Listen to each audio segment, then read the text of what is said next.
চলো আজকে একটা রান্না নিয়ে চলে এলাম। তো আজকে রান্না করেছিলাম ফলি মাছের ঝোল রান্না করেছিলাম, মানে পাতলা পাতলা, গরম পড়ে গেছে। তো প্রথমে দেখো মাছটা কাটতে বসে গেছি, আর এর আঁশ এত ছোট ছোট উঠছিলই না, অনেক কষ্টে কেটে নিয়েছি, দেখতেই পাচ্ছ। তো আমি মাছটা কেটে নিচ্ছি, আর তারপর আমি রান্না বসিয়ে দেব। তো ভালো করে ধুয়ে তারপর পেঁয়াজ রসুন দেব না, খালি আদা, কাঁচা লঙ্কা, শুকনো লঙ্কা, জিরে, ধনে বেটে রান্না করব। তো দেখো মাছ টাছ ধুয়ে তারপর দেখো মাছে লবণ হলুদ লাগিয়ে নিয়েছি, আর তারপর কড়াইতে সর্ষের তেল দিয়ে মাছটা ভালো করে ভেজে নিয়েছি। তারপর জিরে আর কাঁচা লঙ্কা দুটো ফোড়ন দিয়ে দিয়েছি, আর কিছু আলু দিয়েছি, একটাই আলু কেটে দিয়েছি। এবার ভালো করে নাড়াচাড়া করে ভেজে নিচ্ছি।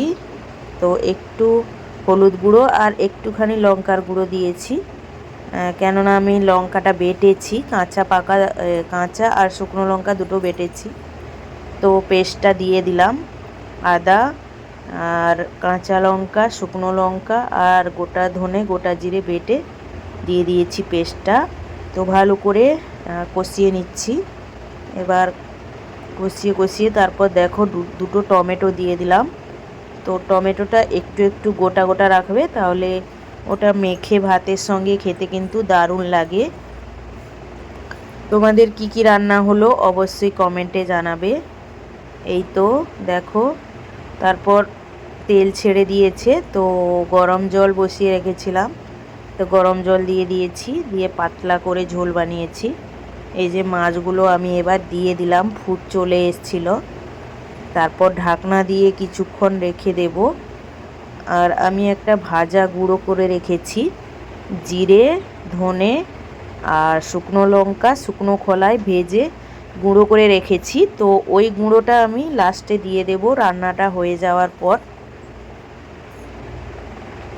তো দেখো রান্নাটা অলরেডি হয়েই এসছে। পাতলা পাতলা করে ঝোল করব, মাখা করব না, গাঢ় করব না বেশি। গরমে কিন্তু পাতলা পাতলা ঝোল ভালো লাগে। তো ওই গুঁড়ো মশলাটা আমি দিয়ে দিলাম। তারপর দেখো আমার রান্না রেডি হয়ে গেছে। তো কেমন লাগলো তোমাদের?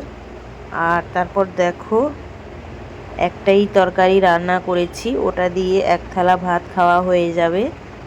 তো কেমন লাগলো তোমাদের রান্নাটা অবশ্যই কমেন্ট করে জানাবে। মাছ আনলে খেলে কিন্তু কাঁটা অনেক থাকে এই মাছে, সাবধানে এই মাছটা খাবে। তো টাটা সবাইকে, কেমন হলো কমেন্ট করে অবশ্যই জানাবে।